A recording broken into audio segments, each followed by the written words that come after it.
বুকসোল বাংলাতে আপনাকে স্বাগতম। আজ আমরা ওশোর দর্শনের সেই অন্ধকার গলিতে প্রবেশ করব, যেখানে বীর্য আর মৃত্যুর এক অদ্ভুত খেলা চলে। ওশো বলছেন, আপনি কি জানেন, মিলনের সেই চরম মুহূর্তেই আপনি আপনার অজান্তেই আয়ু কমিয়ে ফেলছেন। মিলনের ঠিক পরেই কেন একজন পুরুষ হঠাৎ নিস্তেজ হয়ে পড়ে, কেন তার চোখে মুখে এক অদ্ভুত শূন্যতা কাজ করে। ওশো বলছেন, আপনি স্রেফ একজন খুনি। আপনি আপনার ভেতরের সেই জীবনী শক্তিকে প্রতিদিন হত্যা করছেন, যা আপনাকে অমরত্ব দিতে পারত।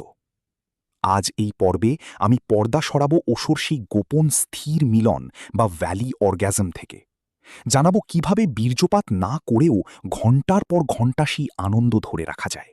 বন্ধুরা, ওশো আমাদের এক অবিশ্বাস্য পার্থক্যের কথা বলছেন। ৯৯% মানুষ বীর্যপাতকেই চরম সুখ মনে করে, কিন্তু ওশো বলছেন বীর্যপাত হল শরীরের একটি বর্জ্য পদার্থ বের করে দেওয়া মাত্র। এটি একটি নির্গমন মাত্র। এতে আপনি কয়েক সেকেন্ডের আরাম পান, কিন্তু আপনার ভাইটালিটি চিরতরে হারিয়ে যায়। আর অর্গ্যাজম? ওশো বলছেন অর্গ্যাজম হল আপনার স্নায়ুতন্ত্রের এক মহাজাগতিক কম্পন, যা বীর্যপাত ছাড়াও অনুভব করা সম্ভব। বীর্য হল আপনার শরীরের লিকুইড সানশাইন। একে কয়েক সেকেন্ডের উত্তেজনার বশে বের করে দিলে আপনার পুরো সিস্টেম শাটডাউন হয়ে যায়। ওশো এক অদ্ভুত পদ্ধতির কথা বলেছেন, যাকে তিনি নাম দিয়েছেন ভ্যালি অর্গাজম। সাধারণ মিলন হল পাহাড়ের চূড়ার মতো, দ্রুত উপরে ওঠা এবং হুট করে নিচে পড়ে যাওয়া।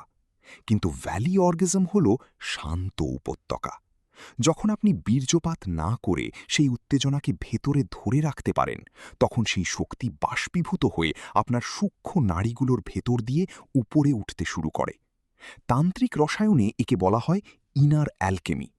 প্রদীপের তেল ফুরিয়ে গেলে যেমন শিখা নিভে যায়, আমাদের বীর্য হল সেই তেল। একে মাটিতে ঢেলে দেবেন না, একে মস্তিষ্কের দিকে পরিচালিত করুন।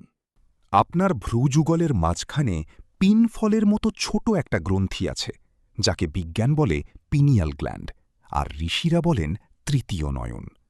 ওশো বলছেন, যখন আপনি তান্ত্রিক পদ্ধতিতে সেই যৌন শক্তিকে মেরুদণ্ড দিয়ে ওপরে ঠেলে দেন, তখন তা গিয়ে ধাক্কা দেয় আপনার পিনিয়াল গ্ল্যান্ডে, আর সেই মুহূর্তে ঘটে এক অবিশ্বাস্য বিস্ফোরণ। একেই বলা হয় সুপার কনশাসনেস। এই গ্ল্যান্ড সক্রিয় হলে আপনার চোখে এক সম্মোহনী শক্তি তৈরি হয়, এবং আপনার মস্তিষ্ক এক অজয় সৃজনশীলতায় ভরে ওঠে। আপনি তখন সময় আর শরীরের সীমানা পেরিয়ে যেতে পারেন। ওশো বলছেন, যৌনতা হল একটি ছোট মৃত্যু। মিলনের সেই চরম মুহূর্তে আপনার অহংকার বা ইগো এক মুহূর্তের জন্য গলে যায়। আপনি ভুলে যান আপনার নাম, পরিচয় আর জাগতিক সমস্যা। মানুষ আসলে সেক্সের পাগল নয়, মানুষ পাগল এই আমিহীন অবস্থাটার জন্য। মৃত্যুও ঠিক একই কাজ করে। সে আপনার আমিকে চিরতরে মুছে দেয়।